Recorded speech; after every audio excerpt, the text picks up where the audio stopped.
beaucoup Boisson Cobra ci àndandoo beeg ñun ci matinal bi alors si bu leen fàtte si kanam Oumar Ndiaye di candidat ci présidence fédération sénégalaise bu football dinañ ko dalal Abdoulaye Cissé ci jàngat bi Abdoulaye tey nuyoo nañ sànq de defe naa.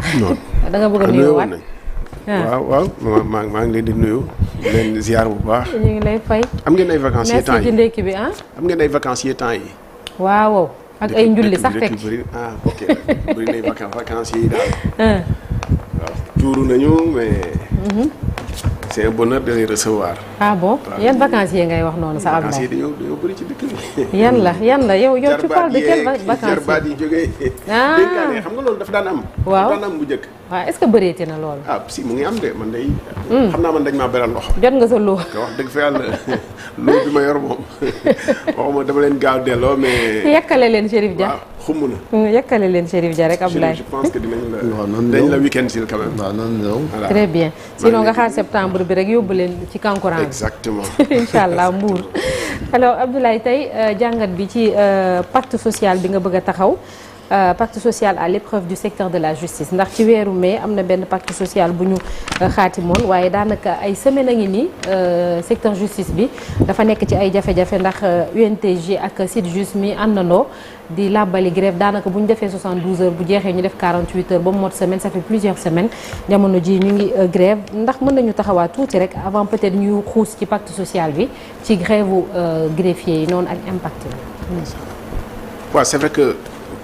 je pense que SYTJUST jaar nañu fi jaarati fii jaar ci yeneen émission yëpp mais baax nañu fàttaliwaat quand même grève bi nga xam ne mooy paralyser secteur de la justice depuis quelques mois maintenant quand même weesu na sax ay semaines parce que grève bi depuis février mu ngi fii après nag dafa gën a tar nag ci fan yu mujj yi voilà dafa tar nag ci parce que préavis bi voilà préavis février la woon muy dem di dem ba finalement nag bi yoon moom sans discontinuer ñu ngi ci mais li nga xam ne moom la ñuy grève lu fi tegu la depuis 2018.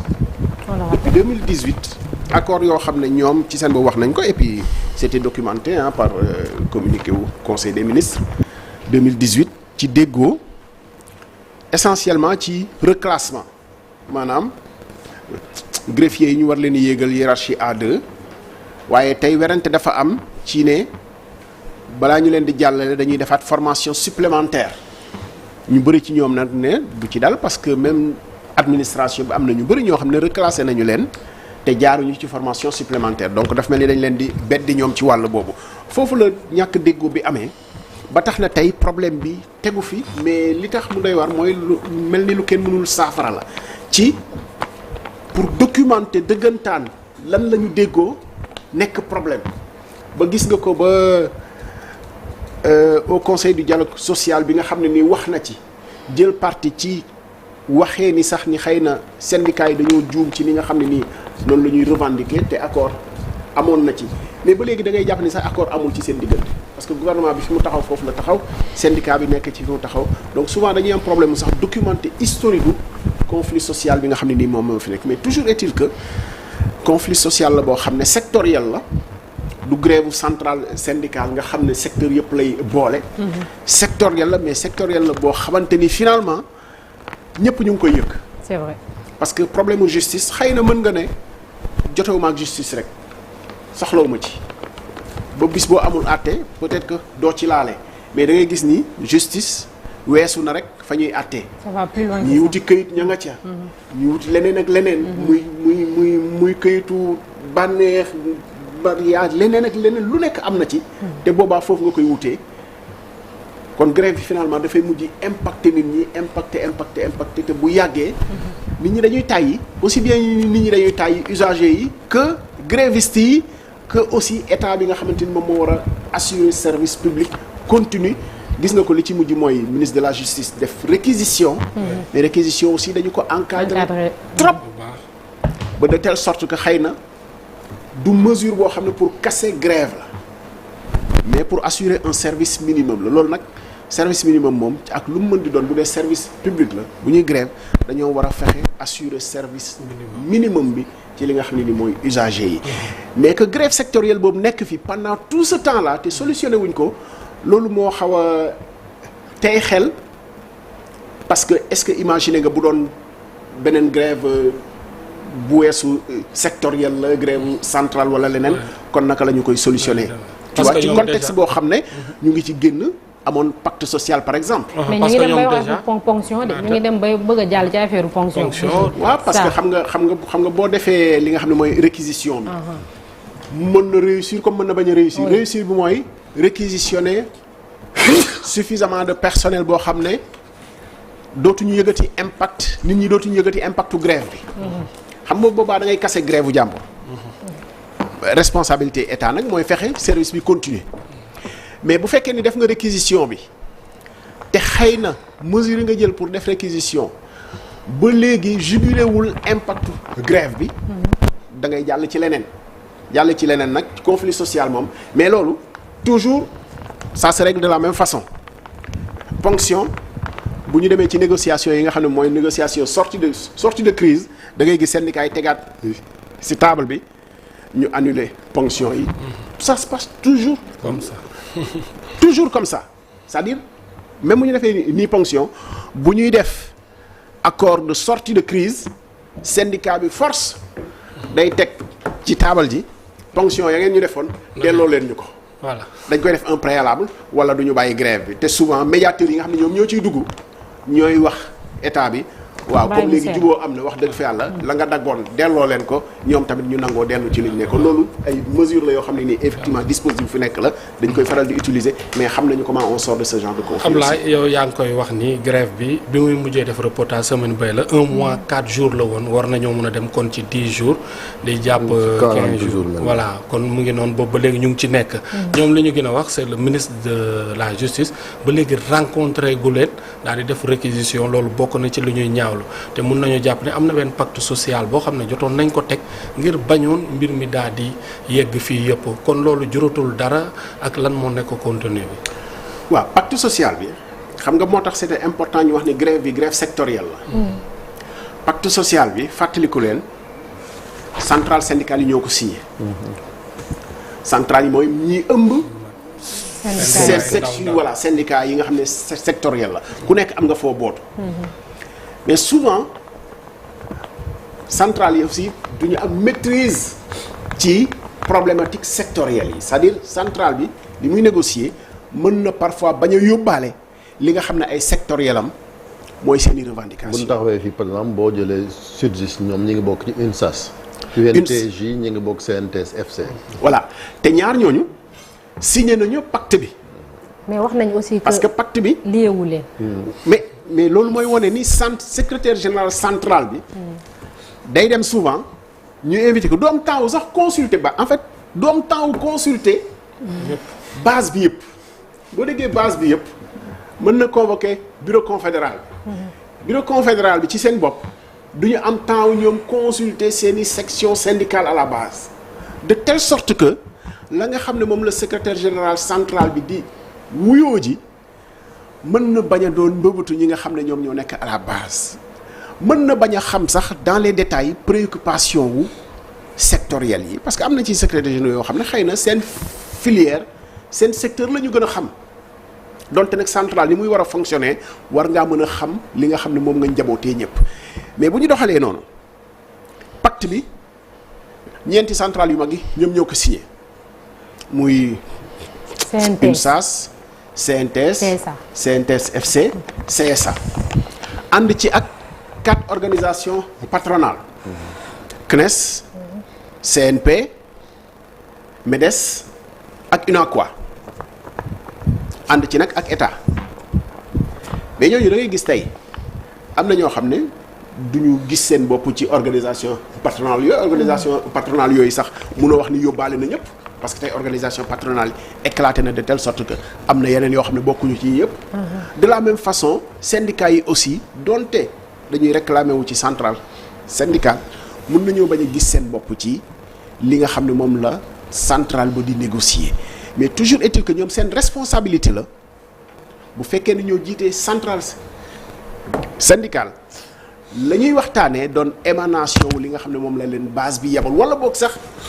secrétaire généraux central yi finalement jëlal seen bopp parce que lii ñaari syndicat wu secteur justice bi waruñoo mën a bañ ba ci seen secrétaire généraux confédération yi jëlal leen xeex bi pas xeex dans le sens de xeex mais jëlal leen peut-être négociation yi tey gisoon nañu ko fi ci grève bi nga xam ne nii bu xaw a niru bii la mais bi ko jiitu woon santé bi parce que grève sectorielle bi nga xam ne nii moom fi ñu avant ñuy dugg ci bu SYTJUST bi mooy bu santé bi yeneen koy fàttali ko bu SAMES bi ñoom it nii la demee woon ba finalement CNTS bi nga xam ne moom la ñu bootu finalement gunge leen ci négociation yi ba mu apaisé wu bu ci centrale bi duggee xëy na mën na am apaisement parce que aussi centrale bi moo gën a légitime pour mën a négocier ak état bi mais toujours est-il que pacte de stabilité bi xoolal lan la ñu waxoon lan la ñu jiitaloon comme principe comme objectif am une trêve sociale de 3 ans. ñu signé ko mai 1er mai 2 mai 1er ak le 2 mai négociation yi. le 2 mai. voilà ñu signé ko ñu génn juste ci fête du travail 2025 bi ñu ne liñ ci bëgg mooy ñu am une trêve sociale c'est-à-dire ñu toog ñëpp. 3 ans sans grève. 3 ans sans grève état engagé wu aussi ci xëy na épuiser contentieux yi nga xam ne moom moo fi nekk état dafa ne day engagé wu ci inventaire li nga xam ne ni mën nañu ko ñu def ko li nga xam ne nii attanuñu ko ñu xool nanu la ñu koy décaler ak yeneen ak yeneen. mais Ablaye looloo tax ñu ne fi mu ne nii dafa mel ni yëf yi fuite en avant la. waa xam nekk yaa ngi mooy ca la nga xam ne mooy sa bëgg-bëgg. te nanguwuloo jox nopp keneen ka pour ngeen war a mën a toog. xam nga difficulté mooy lan pap ci réew mi c'est que dañoo dem ba pour documenter lu ñaari kilifa déggoo doon problème xam nga réew mi bu ñu demee ba ne am na décret bu réeroon xoolal grève SAES bi décret bu réer ñu koy wër ci circuit bi ba mu doon coow lu rëy diggante ministre de l'enseignement supérieur Abdourahmane Diouf ak syndicat bi te xëy na du woon mauvaise foi parce que ministre bi defe naa li mu leen waxoon lu leer la woon parce que ministre bu demee ba avoué décret bi dafa réer ñu ngi koy wër xëy na mën nga ko nangul présomption ça de bonne foi mais état nan la ñuy amee lu toll noonu loo xam ne day engagé lu rëy administration ñu ne réer na foras jeex na lii tamit mu mel ni mënuñoo teg ci table ji def inventaire exactement lan moo xew diggante état ak SYTJUST ak entente intersyndicale de la justice bi mu mel ni que mënuñu ko teg ci table ji lire ko noir sur blanc lan nga engagé wu tey ku nekk dafa taxaw di wax bu intersyndical bi ne ñoom reclassement sans condition la ñu am état bi ne déet da ngeen war a jaar ci formation supplémentaire léegi waaw nañ teg ci table ji lan la ñu bind buñ demee ci pays boo xamante ni dem nañu ba mënatuñoo teg ci table ji pour ñu xool li ngeen di werante lan la exactement ñu mën ko àtte y a problème te loolu xëy na moo lal aussi pacte de stabilité bi nga xam ne nii signé nañu ko.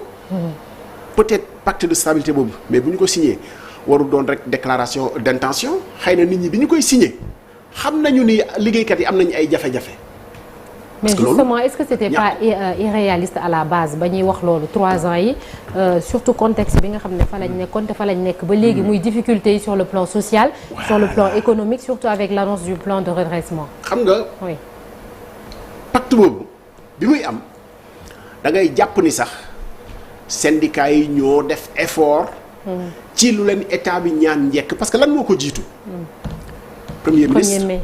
premier ministre wone woon ni. am na adresse bu mu defoon wax ni am na loo xam ne moom xalaatuñu ko mënuñu ko attanuñu ko dañuy waxante dëgg. premier ministre Ousmane Sonko loolu la waxoon ne am na loo xam ne nii xalaatuñu ko. attanuñu ko mënuñoo def. xam nga loolu lu kees attanul. xam nga loolu régime Macky Sall. loolu Pape foofa la tegoon tànkam moom. oui. fa la tegoon tànkam. lu ñu mënul lu ñu ci engagé wu. waaw moo tax xam nga en fait y a rien de nouveau. voilà. sous le soleil. y a rien de nouveau gouvernement bu fi ñëw depuis Abdou Diouf signé na pacte moo xam nu mu tudd pacte de stabilité sociale bu Macky Sall 2014 attention 2014 sous le ministre Mansour Sy ministre du travail moom moo piloté woon pacte de stabilité pour l'émergence économique et sociale 2014 différence bi xam nga mooy lan différence moom signé wul woon ak centrale yi kese dafa signé woon ak voilà c'était un fourre-tout voilà c'était pas qu'avec les centrales c'était il y avait 14 organisations syndicales centrales a ngi ci woon sectorielles a ngi ci woon lu nekk a ngi ci woon ñi mënoon signé yëpp signé nañu mais loolu aussi inefficacité bi muy am mooy ñëpp bokkuñ mënuñu mbokk mbalka parce que bokkuñu préoccupation li légitime mooy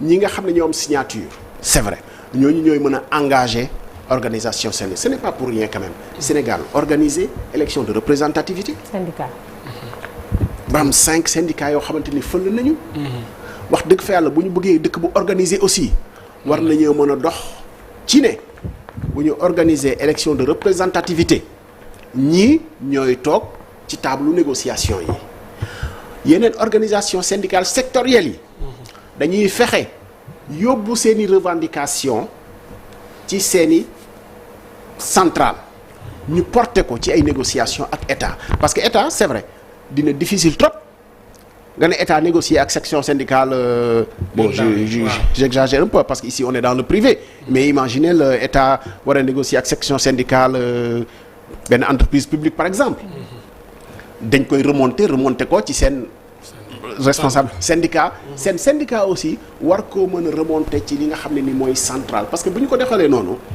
mooy gën a yomb pour ñëpp mais bu fekkee ni ku nekk da ngay waxal sa bopp évidemment ça devient un fourre-tout te malheureusement aussi pacte bii nga xam ne ni def nañu ko lu ci volonté am peut-être évaluer wuñu li tax yeneen pacte yi marché wul parce que yeneen pacte yi li tax marché wul moo tax bii marché wul ba léegi. léegi Ablaye fii dëkk bi toll nii ñu ngi naan économie bi doxul xaalis amut président nee na marge de manœuvre yi yëpp amut kon yan mécanisme ak nan la ñu war a mun a def ngir nag génn ci situation bi ak état nan la war a taxawee grève bi jeex syndicalistes yi tamit ñoom it nan la ñu war a taxawee.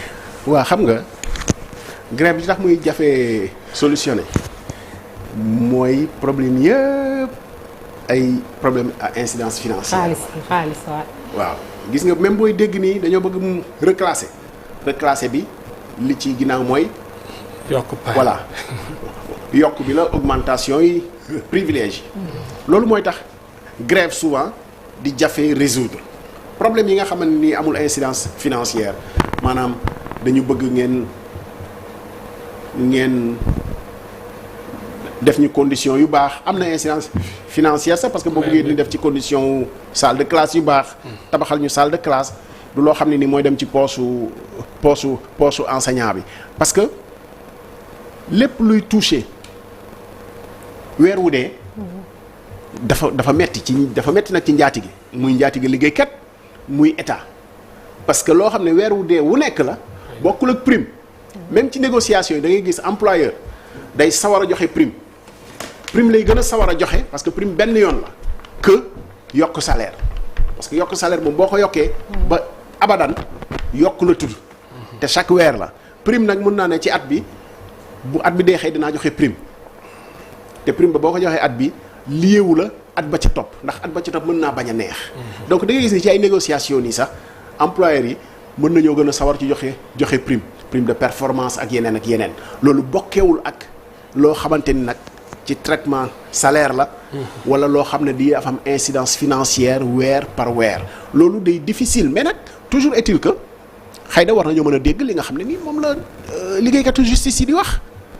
mais ci loolu est-ce que war nañu ko dépasser maanaam ministre bi tële nañ mënoon que au niveau plus supérieur que premier ministre au moins ci les choses en main. xëy na tourisme bi waaw xam nga li wolof di wax lu mënta ñàkk teel koo def lu mënta wëy teel koo dakkal li mënul a ñàkk mooy kilifa gi wax ci premier ministre wala président de la République parce que lii dépassé na finalement la personne du ministre de la justice parce que incidence financière yi mu laaj ministre de la justice mënatu cee engagé wu dem na ba ci moom fi muy tënku sax tey mooy régler problème mu grève bii la régler ko ci réquisition ak yeneen nekkatul ci gérer conflit bi li nga xam ne nii moom moo ko lal dëggantaan. mais on a vu le premier ministre recevoir syndicat travailleurs yu Sonatel yi aussi. xam nga juste avant ñu changer direction bi. ça peut même nous lier ça peut même nous ramener à la grande préoccupation ci organisation syndicale yi. parce que xam nga c'est bien que nga cité exemple boobu ku mën li mën li ci des. c'est vrai que ñooñu nekkuñu ci conflit social boo xamante ni dañoo nekk ci grève ak yooyu nekkuñu ci voilà exactement ku mën lii mën la ci des dara warul mën a tere tey premier ministre effectivement ak fi conflit bi toll wax dëgg fa yàlla jot na mu siffler la fin de la récréation du c'est pas un jeu d'ailleurs parce que fi problème justice bi toll nii dépassé na rek ci ñi nga xam ne ñoo jotee ak yoon ñoom la seen i mbir di bloqué ñépp la seen i mbir bloqué tey mais Sénégal am na ay ressort yoo xam ne bu ñu ci appuyer mën nañoo indil njëriñ lu bëri te en rapport ak exemple bi ngay joxe Sonatel enjeu bi nga xam ne ni moom moo fa nekk waroon naa mën a tax sax tey ña nga xam ne ñooy anciens syndicalistes te ñooñu ci taarix wone ni ay ponkalim syndicaliste la ñu woon. Sonatel boo waxee Ibrahima Konté xëy na moom yaramam neexul. retraité na yaramam neexul waaye. Gabou Gueye Aïdara encore plus récent d'ailleurs. mais ñi nga xam ne ñooy devancier Aïdara Diop. c'est Ibrahima Konté et Gabou Gueye. ñooñu je veux dire Sonatel war mën a toll sax ci situation bi te xëy na premier président ba muy recevoir syndicalistes yu tey yi. mënoon recevoir syndicalistes yi nga xam ne ñoo nekkoon démb. xam histoire bi xam taarix wi.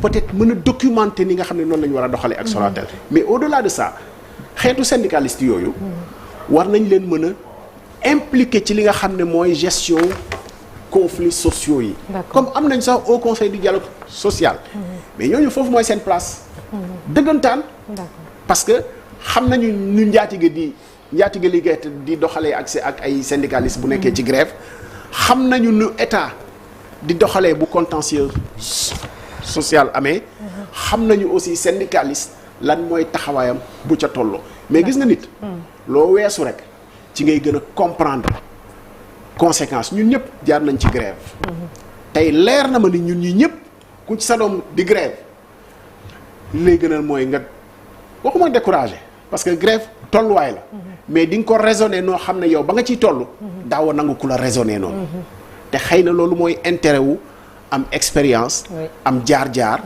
te ñooñu nekk fi mën a jëriñ réew mi vraiment pacte social tey waruñu koo mën a wax ci ni nga xam noonu lañ defee dialogue politique par exemple woo anciens yeeg yëpp mais ngay def lu mel ni ki pacte social yemale ko rek ci acteurs yi nga xam ne ñoom ñoo fi te ñoom ñu am ñoo xam ne rus nañu leen am ñoo xam ne ñoo leen am nañ vécu ñoo leen tette ci wàllu syndicalisme c'est vrai ak leneen ak leneen ak leneen xam nga man Ablaye pour terminer doyen oui allez-y en un mot xam nga da nga tudd les leviers yi nga xam ni mun nañu indi li nga xam ne moom mooy ñu sotti ndox ci li nga xam ne moom mooy jafe-jafe yi ñooñu ndax état bi xam na lan mooy seen tolluwaay pour jëli leen boole leen ci parce que am na ko nga xam ne boo ko yëgul dara naan sama yoon newu ci moo tax tey defe naa toq na ci seen nopp waaw xëy na sañ nañoo njort ni mu seen xel mën naa fattu mën nañ koo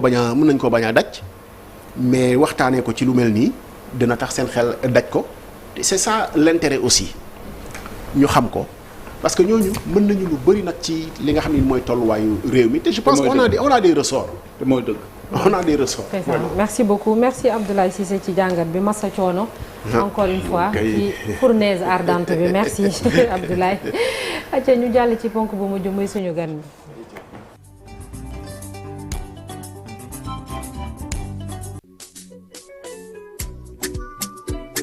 Maman, on prépare quoi?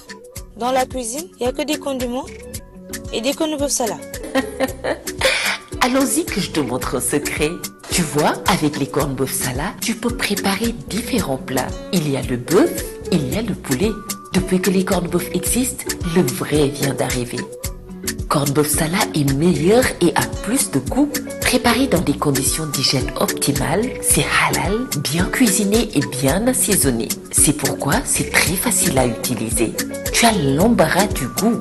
Là, on va faire des pâtes. Avec les corned beef Salah, on cuisine tout ce que l'on veut. De petits plats ou un bon dîner pour la famille. Corned beef Salah, il n'y a pas son égal. Tandis quoi? Préparez assez un bon plat doux et savoureux. Il n'y a que corned beef Salah pour ça. Et ça ne coûte pas cher. Ah maman, papa sera encore plus content. Et Salah, le meilleur de tous les corned beef.